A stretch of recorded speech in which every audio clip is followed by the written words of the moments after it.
সমাজে এমন কিছু গরিব আছে যেই গরিবেরা চাইলেও কোরবানি করতে পারে না। সমাজের গোশতের জন্য একটা বল নিয়ে দৌড়ে দৌড়ে দেখবেন ঈদের দিনে দৌড়ে যায়।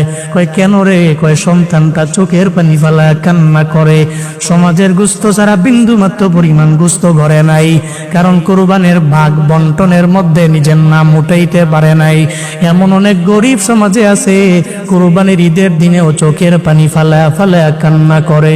ওই গরিবের সন্তানগুলো মায়ের দরবারে যায়, বারবার মায়ের দরবারে বলতে লাগে, মা গো, আমার পাশের বাড়ির বন্ধুদের ঘরের মধ্যে গোশতের ঘ্রাণ পাওয়া যায়, আমার ঘরে কেন গোশত নাই?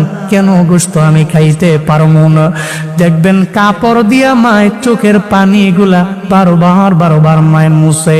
একটা পর্যায়ে মায়ে জানায় দেয় সন্তান রে, তুই কান্দিস না, তোর বাবারে আল্লাহ গরিব বানাইলো, আমগরেও গরিব বানাইলো। আমরা চাইলেও কোরবানি করতে পারবো না, আমরা চাইলেও ভাগ বন্টনের মধ্যে গিয়া সামনে দাঁড়াইতে পারবো না। সমাজের গোশত ছাড়া বিন্দু মাত্র পরিমাণ আমগো কোনো পুঁজি নাই।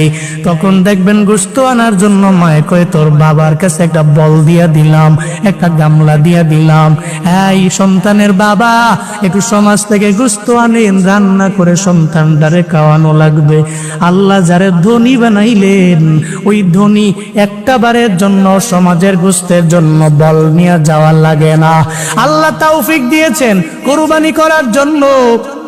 আল্লাহ কয়, তোরই যে তৌফিক দিয়ে দিলাম কৃতজ্ঞতা প্রকাশ করার লক্ষ্যে যদি বান্দা তুমি কোরবানি করো, আর এই কোরবানিটা যদি মনের কোরবানি হয়, যদি মন থেকে যদি ত্যাগ করতে পারো, তোমার ওই কোরবানির পশুটারে আল্লাহু আকবার বইলা গলার মধ্যে ছুরি লাগাইতে দেরি, আমি আল্লাহ এই কোরবানিকে কবুল কইরা নিতে দেরি করব না।